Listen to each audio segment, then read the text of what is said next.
Hello there and welcome to this week's video, and as the title suggests, we are talking about the 5 major Japanese promotions, mainly talking about their championship belts and going to be ranking them from worst to best. The 5 major Japanese promotions are Dragon Gate DDT Wrestling, Pro-Wrestling Noah, All Japan Pro-Wrestling and New Japan Pro-Wrestling. So there are the 5 companies we're going to be talking about, so yes, let's get on with the list and ranking all of their championship belts from worst to best. So just before we get started, we're just going to go over a couple of little ground rules like we normally do. This list is obviously my own personal list, and yes, I am taking into account the aesthetic of the belt itself and a few other little things about what makes that belt kind of cool. If you have any thoughts on your own or anything like that, please leave them in the comments below. But in the meantime, let's get cracking because there's 28 of them and this is going to take a while to get through. Number 28, the 040 Championship.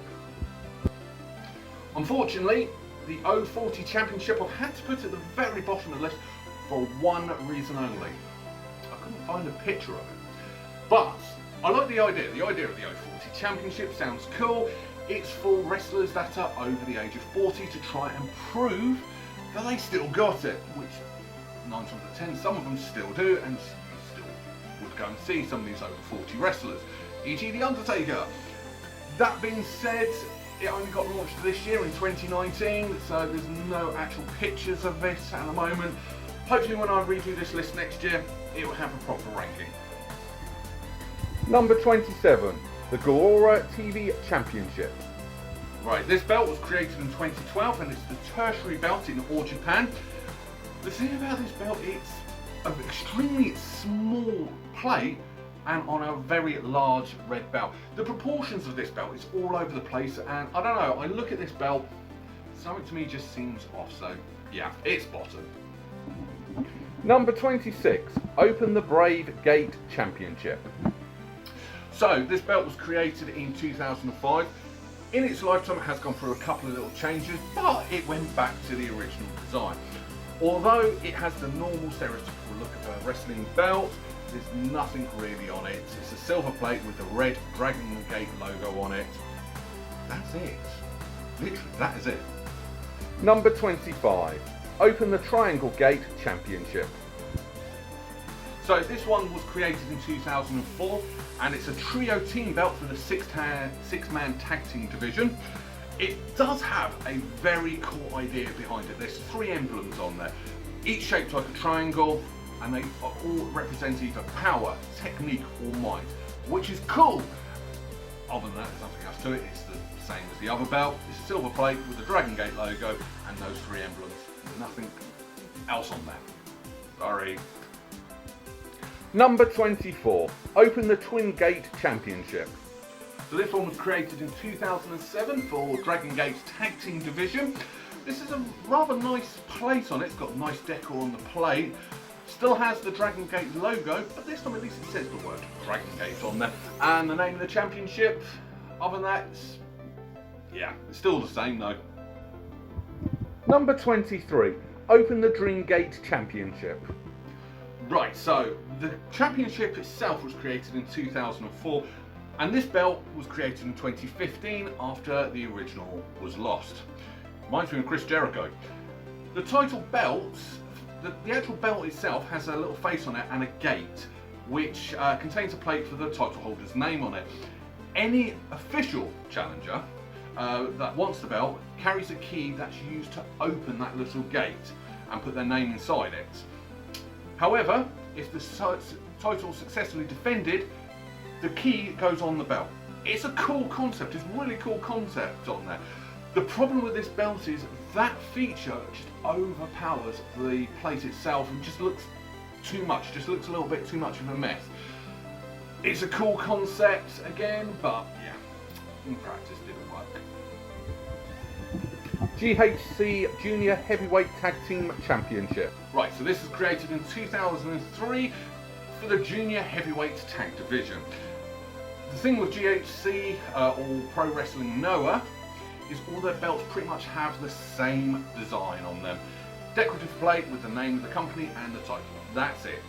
The only difference between all the belts is just different colours, and out of all the colours, this is my least favourite, hence why out of all of Noah's, putting this one at the bottom. Number 21, GHC Tag Team Championship. Right, so this one was created in 2001, and this one's for the heavyweight. Like I said before, all of Pro Wrestling Noah's belts have the same design, black racing instead of the blue, like it was with the junior, but other than that, it's the same. Number 20, GHC Junior Heavyweight Championship. So this one was created in 2001 for the junior division. I will confess, when I was doing the research, I thought junior actually meant like the up and comings, the young guns, the young people who are learning the trade. I didn't actually realise junior actually meant what we call over in this side of the world, cruiserweight. So basically anyone under the weight of 220 pounds is allowed to compete for this belt. I'm not allowed it. But as I said, same with everything else with Pro Wrestler Noah, their belt is pretty much identical.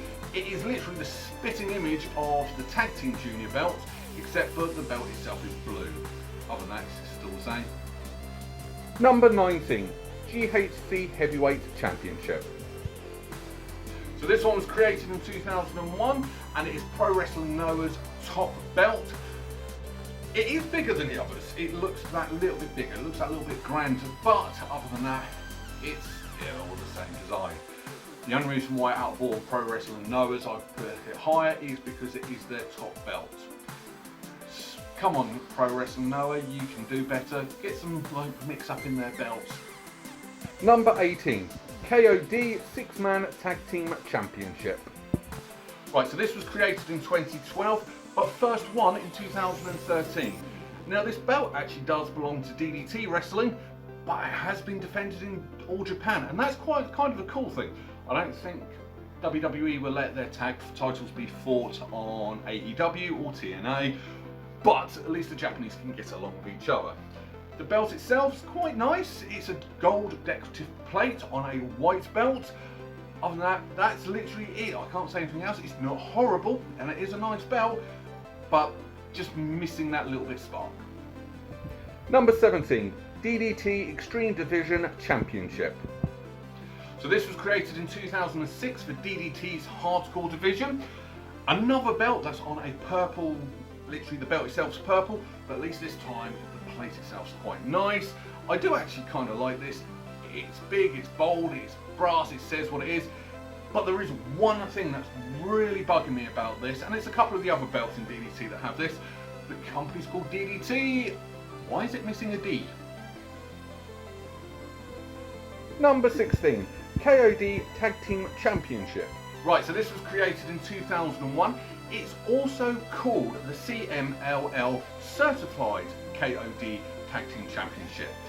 Why you would want to advertise that you're associated with CMLL, I don't know, because out of every wrestling promotion in the country and on the planet, they seem to be on Botchamania more than anybody else. Other than that, the belt itself, I'm quite conflicted over, because I'll be honest, there's a couple of times I look at the belt, I think, oh, that's a cool belt. And there's another time I look at the belt, that's horrible. It's one of these, even in my own mind, it's all over the place. I do like the fact that instead of missing a D, they put D squared, so it's got 2 Ds on it. And it also explains what KOD means. I'm not going to say it on this video, look at the graphic, Google it, but yeah, there's something about it. I can love it and hate it within a space of 5 seconds. What do you think about this one? Number 15, IWGP United States Championship. So this is a fairly newish belt. It was created in 2017. It's a part of New Japan's push to try and break into the USA. It's a gold plate on a red belt, and in the middle of the gold plate it's got a very small US flag on there. It's a red belt to try and distinguish it from New Japan's Heavyweight and Intercontinental, which are black and white respectively. It's okay, but that's it. Number 14, Never Openweight 6-Man Tag Team Championship. So this was announced in 2015 and crowned its first championships in 2016, and it's a joint venture between New Japan and Ring of Honor. I'll go into a bit more details of what Never is in the next section, but the belt itself is stereotypical wrestling belt. It's a big gold plate on a black belt, but it says what it is on the thing. Does look kind of grand, looks kind of cool. I'd be more than happy to hold that up over my head if it was a tag team wrestler. Hell, we have if I was a wrestler in the first place, but there you go. Number 13, Never Openweight Championship. Right, there is a bit of a story behind this. Never actually stands for New Blood, Evolution, Voluntary, Eternal and Radical. And it was a series of events that New Japan put on to try and showcase some new up-and-coming talent as well as people from outside of New Japan. It started in 2010, but the championship was announced in 2012. The championship was supposed to be actually the main event of the Never events. Unfortunately, the Never events sort of faded away after that. So they ended up being a mid-card belt for the New Japan events. The belt itself is exactly the same as a 6-man belt, but the blue's been changed to red, and I don't know, the red kind of cool on this. What do you think? Number 12, IWGP Junior Heavyweight Tag Team Championship. So this was created in 1998, so it's quite an old belt here, and it is for, as the title says, the Junior Tag Team Division. But this is unfortunately going to be the start of the problem for the New Japan belts. It's the same with Pro Wrestling Noah. They all pretty much have the same sort of designs. Big plate on a coloured belt. In this case, the belt itself is black. Number 11, IWGP Junior Heavyweight Championship. So this one was created in 1986. It's quite an old belt, nearly as old as me, just not quite. Chuck my age there. And it is for their junior division. One cool thing about this belt is it changed hands twice on WCW's Monday Night Nitro. The belt itself is the same again, it's a silver plate on a black belt. This looks kind of fancy though. Number 10, IWGP Tag Team Championship. Right, so this one was created in 1985 after the relationship between then WWF, what's now known as WWE, and New Japan, their relationship ended. So New Japan couldn't use the WWF International Tag Team Championship anymore. So basically, this is the replacement. A couple of cool facts about this is this title has changed not once, but twice on non-New Japan events. The first one was in 1991 at a special Starrcade held in Japan. It was a joint venture between WCW and New Japan, but the title did change. It's also happened again since then in 2009 on an episode of TNA Impact. The problem with that one is New Japan did not recognise that title change until a lot later. It is now officially recognised, it is on their website, but back then it wasn't. But as a result, at that year's Bound for Glory, it was dropped back to the original holders. The belt itself is the same as New Japan's big gold plate on a black belt. Number 9, IWGP Intercontinental Championship. So this was created in 2011, and it was actually created and designed to basically be a mid-card belt. And that's where it stood up until Shinsuke Nakamura lost the championship in a CMLL show. Why are they back again? But he lost that belt in one of their shows, and for some reason that catapulted that belt, and it's one of the main belts. It's not the top belt, but it is a big belt in New Japan thanks to Shinsuke Nakamura. Glad he's doing so well for himself nowadays. But same again, the belt itself, the plate is a stereotypical New Japan design. It's just this time it's on a white belt. Number 8, IWGP Heavyweight Championship. Right, this championship originally was created in 1987. The belt itself is been around since 2008. The little reason why is in 2006, Brock Lesnar took the belt with him. They created a different belt. Kurt Angle got the belt back from Brock Lesnar, and they ended up having a couple of different belts all for the same title, but obviously that's not going to work. So in 2008 they merged them all together, they unified them, and basically created what we have now today. This is actually New Japan's top belt. Unlike some of the other belts for New Japan, it's never changed hands on another promotion. It has changed hands once overseas at a New Japan event. That was this year in 2019, and that was in New York City. The belt itself is a huge gold-plated belt. It looks bigger than the other belts, but yeah, it's still the same sort of design, it's just bigger. Nice gold plate, black belt. Number 7, KOD Openweight Championship. So this one was created in 2000, and it is the top belt in DDT wrestling. It also has something unique about this championship, not the belt itself, something about the whole championship as a whole. It's had a female wrestler being the top person. A female wrestler's held a top belt in a wrestling company. Miko Satowama, I apologise if I've said your name wrong, please don't beat me up.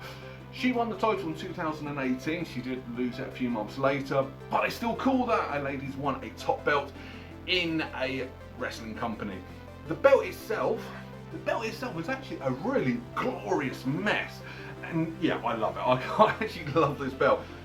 The problem is, it's still missing a D off it. Come on, you're called DDT. Why are you missing a D? Number 6, Ironman Heavymetalweight Championship. Right, so this was created in 2000, and it is actually a parody of WWE's Hardcore Championship, something they brought back as the 24 Championship nowadays. It does follow the same sort of rules. It has a 24/7 rule. Doesn't matter when and where or anything, as long as there's a ref nearby, you can win this championship. But because this one hasn't had a break, it is coming up to nearly having 1,500 different reigns. Obviously, some people have won it more than once, so a couple of people are in their 200 times they've won this championship. One little cool fact I found about this, the 1,000th reign of this title was the belt itself. Yes, the belt has held its own championship. That's actually kind of cool. Even though it's a comical thing, it's also been held by a cat, a dog, and a monkey. The belt itself is actually kind of cool belt. It looks like it's a tough nut. It looks like it's made out of iron. I don't know if it is made out of iron, but that's what it looks like. It looks like it's heavy. It looks like if you got hit with it, it would do some damage. It has got a picture of a knuckle duster. It just screams toughness, not what the actual belt itself stands for. But it's cool. I can't say anything more. It's just a cool little thing. When I was doing research for this and I found this, the picture of this belt, myself, my partner, her daughter and my 17-year-old son, we were all talking about this. It's a talking fact. It's a brilliant belt. Yeah, you've just got to love it, really. Number 5, KOD 10-Man Tag Team Championship. Right, so this belt was created in 2017 and it's meant for teams of 5 wrestlers. Apparently, this is believed to be the first ever of its kind in professional wrestling. If it's not, please let me know, but from the research I've done, I can't find any others like this. And the unique thing about this belt is that each belt has a different colour. There's a red one, a blue one, a green one, a yellow one, and a pink one, which means it reminds me of the Power Rangers. So I want to start singing the Power Rangers theme tune here, but I won't because I probably definitely will. Now, normally, especially if you've watched my WWE, I'm not a huge fan of bright, big colours on wrestling belts, but this time it works. There's nothing wrong with this. This is absolutely fantastic. I love it. And the plate itself, the plate makes a change. The plate is secondary to the colour of the belt, but the plates themselves, they're kind of funky, and I also do like that on the side of the belt it just has a big number 5. The only issue that I've seen with this is there's only been one team that's held it in its 2 years. At time of recording, they're around about 779 days into their reign. Will it make next year's list? I don't know. I hope it does. And go Power Rangers. Number 4, World Junior Heavyweight Championship. This championship was created in 1982, which means I'm actually only 1 year older than this championship. But the belt itself has only been around since 2017. The plate on this belt is actually kind of awesome. Instead of having an engraving or a picture planted into the plate itself, it's been cut out. It's been cut out into a shape of a bird. It's got that crown with the red jewels on it. It's kind of cool. It's just more unique. It stands out that little bit more. Yeah, gotta love it really, haven't you? Number 3, All Asia Tag Team Championship. So we're going to start off with a history lesson with this belt, because the championship itself started in 1955 by Japan Wrestling Association, but that actually ended in 1973 when that company folded. So what happened was All Japan revived that same championship, kept the history in 1976. It also has the distinction of being the oldest active championship in Japan. I don't know if it's the world, because I think the WWE Championship is a little bit older. I like the fact that the plates, it's mystic. There's 2 creatures on the belt. I couldn't actually make out what those creatures are. It's kind of cool. It's actually so unique. And yeah. Number 2, AJPW World Tag Team Championship. So this was actually created in 1988. It's actually a unification of 2 previous tag team titles in All Japan. There was the PWF tag team titles and the NWA International Tag Team Championship. It's actually symbolised by 4 belts. Each wrestler has 2 belts each. One's symbolising the PWA, the other one's actually showing off the NWA as well. Same again, where these belts, I don't think they've actually updated or modernised these belts, and I hope they don't, because that's one of the things that makes this awesome. It's retro, it's antique on it. I actually do like it. I love the bird design on one of the belts. It actually reminds me of the judges' symbols from 2000 AD. Yeah, please don't update these. These are just actually awesome as they are. Number 1, Triple Crown Heavyweight Championship. So we're at number 1, and yes, the Triple Crown Heavyweight Championship is number 1. One of the things is, to be fair, if it wasn't to do with the history of it, it would have been number 1 anyway. It looks like it should be a top belt in a company. But other than that, the history behind it and what's actually on this belt is another reason why it is the best belt in Japan wrestling. The championship itself was actually created in 1989, and it was an amalgamation of the PWF World Heavyweight Championship, the NWA United National Championship, and the NWA International Heavyweight Championship. So when that first came about, performers, wrestlers all had all 3 belts, and eventually they gave a 4th belt just to signify all it was. Now this carried on until 2013, when all 3 belts were actually returned to All Japan's owner's widow after he passed away. And what actually happened is a single belt, this one, was created. Now, one thing that's on here is there is actually a part of all 3 belts on this as well. There is also a text on there saying Jumbo Tsuta. I apologise if I've got that wrong, but there's also a date of April 18, 1989, which represents the crowning of the very first Triple Crown Championship. That is such a cool feature to have on any belt, and as I said, it helps that the belt looks nice as well. If you were a top guy in a wrestling company, you would want a grand, awesome belt like this as well. So there we have it. That's my list of all the wrestling belts from the 5 major Japanese promotions, from worst to best. What do you think? Do you agree with this? Do you disagree with this? Do you have a list of your own? Were any of these belts absolutely hideous to you? Did you love any of these belts? Did you want me to sing the Power Rangers theme tune? Put it in the notes in the comments below and let me know your thoughts and feelings. Hit the like button, please share with your wrestling friends, and let me know what you think, because I appreciate any feedback. Next video is another 10 reasons how this could have been better, and I'm going to be going on about Star Trek Voyager, and that will be next Sunday. But in the meantime, check out other videos in my channel by clicking on this link here, or if you're looking at it at a later date, check out what my latest video is here. Thank you very much for your time. Hit me up on Twitter at Berryman81, and I look forward to seeing you again soon. Bye bye.